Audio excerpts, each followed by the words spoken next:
A Supreme Court ruling has restarted plans to store high-level nuclear waste at a facility in West Texas. Nuclear experts say the High Court's ruling could eventually free up private companies to keep nuclear waste at different sites across the country. Washington correspondent Vinay Simlot digs deeper into the decision.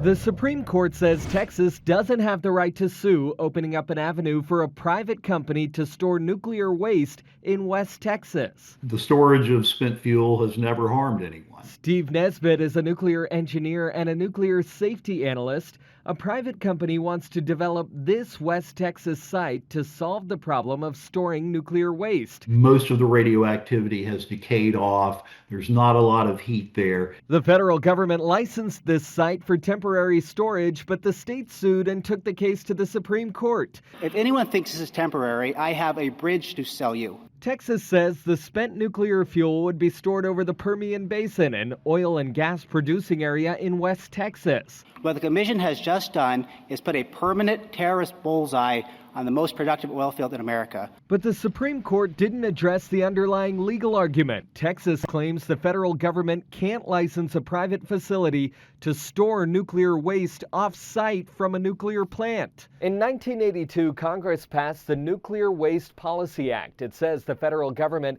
needs to come up with a place to store nuclear waste or a geologic repository. Basically a big hole in the ground. That's a little bit of an oversimplification. The federal government selected Yucca Mountain northwest of Las Vegas, but the project stalled because the state opposed it. 43 years later, the government hasn't found another permanent location. In Washington, I'm Vinay Simlot. Texas is striving to lead the nation in nuclear energy production. During his State of the State address, Governor Greg Abbott said it's time for Texas to lead a nuclear power renaissance in the U.S. Here's the current state of nuclear power in Texas. There are 2 nuclear power plants in Texas, one up here in Somerville County and one down on the coast in Matagorda County. In 2022, nuclear energy made up 10% of the state's total energy generation.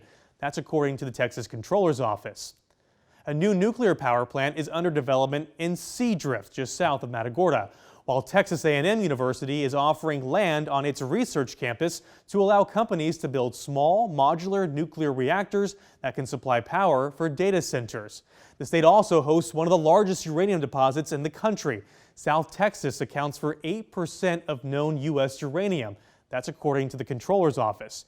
During the legislative session in Austin, lawmakers filed various bills to address the governor's goal of a nuclear renaissance. The legislature passed House Bill 14, which will create the Texas Advanced Nuclear Energy Office within the governor's office. It will oversee nuclear development and provide $350 million in grants for projects. Lawmakers also created a new workforce development program for the nuclear energy industry. The plan to cut your property taxes moves closer to becoming reality. We look at why signing the legislation into law leaves these bills one step away from completion.